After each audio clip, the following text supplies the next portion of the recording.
Le 3 octobre 2014, mon fils unique, Alexandre, nous a quittés. Face à ce cataclysme, j'ai puisé la force de vivre dans les nombreux signes qu'il m'a envoyés dès le premier jour. Mais c'est à l'aube du troisième que tout a basculé. Forte de cette certitude qu'il est toujours en vie dans un au-delà, j'ai décidé de partager avec le plus grand nombre cette bonne nouvelle, car elle nous concerne tous. Il y a bien une vie après la vie. Pour remercier mon fils du bonheur qu'il m'a donné pendant ces 22 années, j'ai créé une association, La Promesse d'Alexandre. Je vais redistribuer ce bonheur à des enfants en souffrance et leur permettre ainsi de faire une pause heureuse en réalisant un de leurs rêves. C'est ce que nous propose aujourd'hui Pascal Villain-Zamolo. Vous êtes bien connectés sur Friendly Radio et aujourd'hui, je la reçois pour qu'elle nous parle de son livre qui s'appelle Le livre d'Alexandre. Bonjour à toi Pascal, heureux de t'avoir aujourd'hui dans nos studios. Bonjour Nasser, Comment vas-tu? ça va?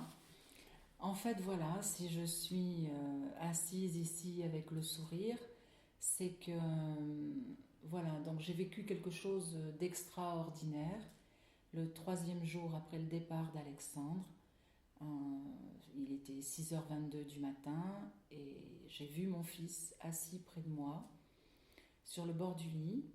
Et là, j'ai été étonnée et la première chose que je lui ai dite, enfin, je ne sais pas si j'ai parlé ou si ça s'est fait en pensée, je lui ai demandé si je le reverrais. Il m'a fait signe que oui.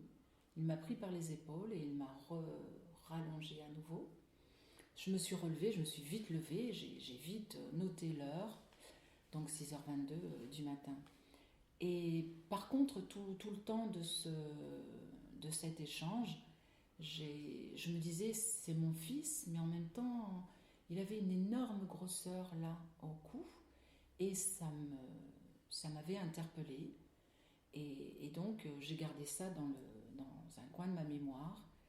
Et puis, quelques jours après, quand on est allé voir Alexandre dans la chambre mortuaire, je suis entrée et j'en suis ressortie presque avec le sourire parce que, en fait, c'était mon fils qui était allongé là, mais il avait cette boule au cou qu'il n'avait pas la veille de son vivant.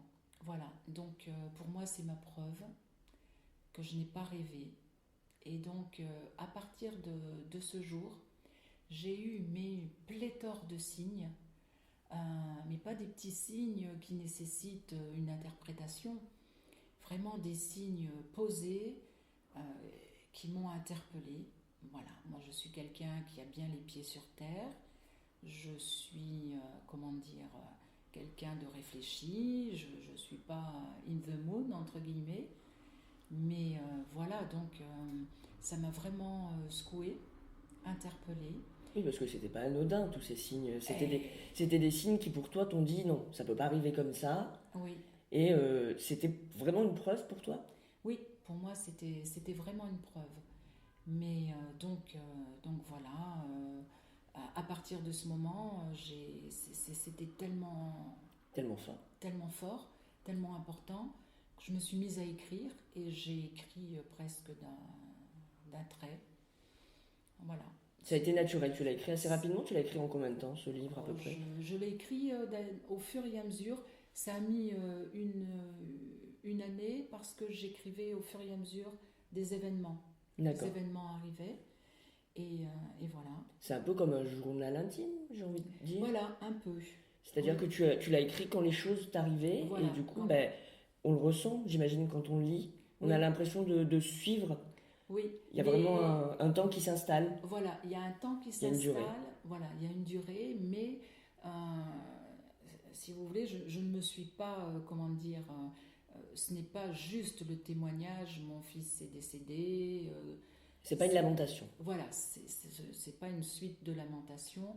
Euh, Paradoxalement, c'est un livre plein d'espoir. Et, c'est d'ailleurs pour ça que j'ai écrit, que j'ai décidé de le porter à la connaissance de tous et toutes, enfin, pour partager cet espoir. Et voilà, donc à partir de là, j'ai décidé de créer cette association qui a donc un des buts, comme vous l'avez lu, d'aider des enfants malades.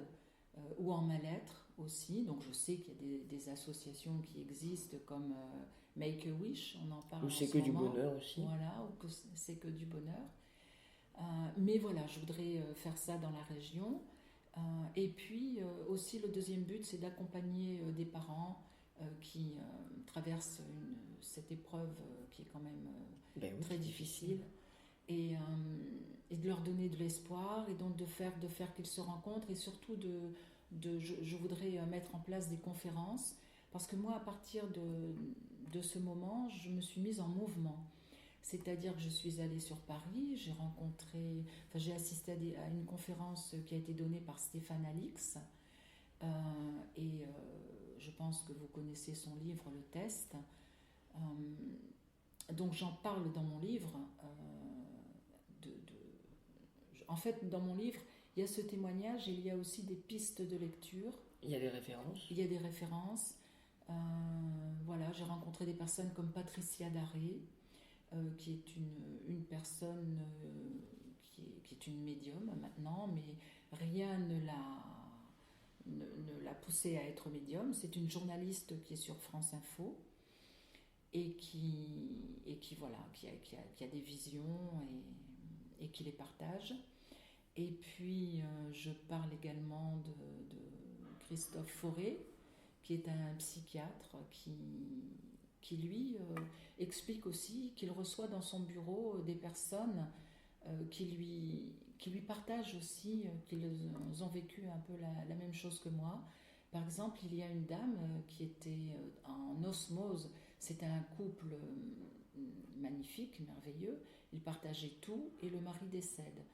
Et cette personne, là, ça lui est arrivé quelques mois après.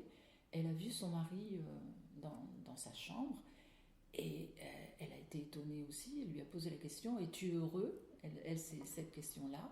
Il lui a fait signe que oui, et puis il a disparu. Donc voilà, ça peut paraître Absurde, mais absurde, non. C'est bizarre, des signes, il y avait mais peut-être besoin de ça aussi. Parce que moi, ce que tu me décris là me fait penser à une série, alors c'est peut-être un petit peu bête, ça m'arrive, hein.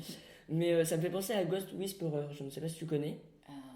oui, C'est une série où justement il y a une dame qui voit les fantômes, et en fait oui, les fantômes d'accord, sont oui, là pour une raison, c'est-à-dire oui. que ils ont un but. Si elle les voit, c'est parce qu'ils ne peuvent pas partir, ils ont besoin, ils sont en questionnement sur quelque chose, et du coup ça me fait penser à ça. Oui. Et c'est pour ça que je te dis, elle l'a vu peut-être pour ça, peut-être que il voulait la rassurer, lui dire Tout qu'il à était fait. heureux, et à partir de ce moment-là, s'il a disparu, c'est que il était en paix, il Oui. était, voilà, il est peut-être inquiet pour sa femme, Oui, du coup. oui, oui, C'est tout à c'est fait. absurde, hein, mais Non, non, mais voilà, donc, mais justement, donc je raconte tous ces événements que je vis, mais surtout je donne donc ces pistes de lecture et je rattache aussi à la physique quantique.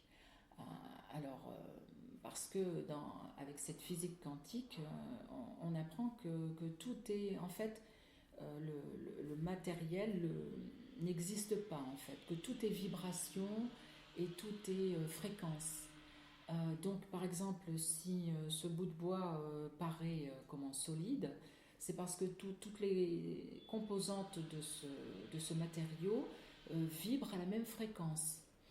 Et donc, le passage, une fois que l'on quitte son corps, on passe dans une autre dimension et une autre sphère. fréquence, voilà, qui est faite de fréquences. Donc, alors l'association, donc comme on l'a dit tout à l'heure, donc je sais déjà qu'il y a des bénéfices Voilà, par rapport à la vente de ce livre qui seront reversés à cette association. Voilà. Tout à l'heure, hors caméra, tu me parlais également d'un don. Oui, en fait, voilà, je te remercie Je t'en et je prie. remercie aussi l'association Imagine Tour de me recevoir aujourd'hui parce que ça me permet de faire un appel aux dons pour cette association. Voilà. En fait, tous les bénéfices de la vente du livre partiront donc à l'association. Il faut savoir que j'en ai déjà vendu 150, plus de 150, sans avoir fait de publicité jusqu'à présent. Le bouche à oreille a fonctionné. Et, et puis voilà, j'ai des retours de personnes déjà qui me disent oh, quel bien ça leur fait. Oui, Des c'est gens qui ont perdu aussi un être cher. Et donc voilà, donc ce livre, bon, j'ai pas la grosse tête, hein, c'est pas l'ego qui parle parce que je ne me sens pas écrivain du tout, c'est vraiment pour cette association, mais comment dire, il y a une traduction du livre qui est en train de se faire et qui sera disponible fin janvier en anglais. J'ai une traduction qui est en train de se faire par des amis en Argentine, donc en espagnol.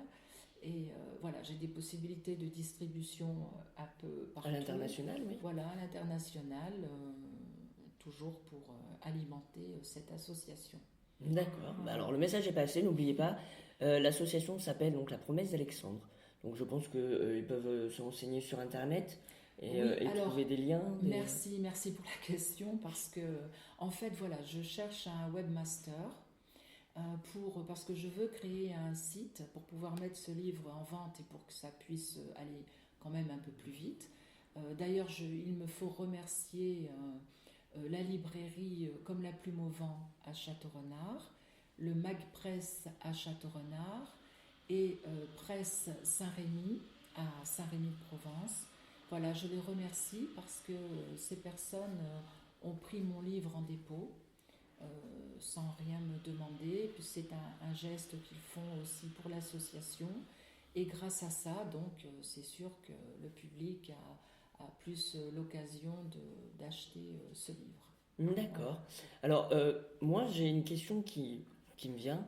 Effectivement, avec l'expérience que tu as eue, qui, effectivement, bah, d'une part, t'a quand même enrichi, Oui. il faut quand même avoir de, de- de larges épaules et beaucoup de tempérament et de courage pour écrire un livre et se dévoiler un petit peu, parce que j'imagine que même si tu parles de ton fils, déjà tu en Oui. parles, même s'il n'est plus là aujourd'hui, tu l'exposes du coup. Il n'y a pas beaucoup de parents qui le feraient, ou vice-versa. Et puis en même temps, j'imagine qu'il y a aussi, tu parles de toi et de ton couple aussi, j'imagine. Alors non. Non, tu parles vraiment que d'Alexandre Oui, en fait... et de la relation que tu avais avec et de ce qui s'est ben, passé après en fait. oui, c'est surtout l'après. Oui, Mais en fait, ce courage, c'est lui qui me l'a donné dès le départ, quoi. 3 jours après, c'est sûr que si je n'avais pas vu Alexandre et ça ne m'aurait pas boosté pour faire des recherches, pour aller avant et faire toutes ces lectures que j'ai faites, de raccrocher à cette physique quantique et, et faire effectivement toutes ces recherches. Parce que avec l'INRES, INR2ES, qui a été créé par Stéphane Alix, qui regroupe plein d'intervenants, style des docteurs, euh, des journalistes aussi en recherche, des scientifiques. Voilà, il y a vraiment une recherche très sérieuse qui se fait sur ce genre de questionnement, quoi. Qu'y a-t-il après la vie et donc, je parle aussi dans mon livre de cette expérience qu'a vécue Alexander Eben. Donc, c'est un neurochirurgien qui, effectivement, également, n'était pas du tout porté à ce genre de réflexion. Et d'un seul coup, il a la bactérie E. coli qui s'attaque à son cerveau. Il est allé faire une conférence en Égypte et il a eu cette bactérie qui l'a complètement paralysé et plongé dans le coma. Donc un coma de 10 jours, il est reparti donc dans sa clinique, il y a eu des recherches et pendant ce temps, pendant que les gens s'alarmaient de son état, lui, eh bien, il a fait un voyage comme les personnes qui font des comas et qui reviennent avec, vous savez, les Near Death Experience, ou en français les EMI, c'est-à-dire expérience de mort imminente. Et ces gens reviennent avec des discours. Donc il y a toujours ce fameux tunnel, cette lumière au bout. Et c'est ce qu'il a vécu. Et donc, après ces 10 jours de coma, donc il se réveille, il récupère entièrement. Donc déjà, c'était étonnant, cas d'école, il récupère toutes ses capacités intellectuelles et physiques. Et à partir de là, il réfléchit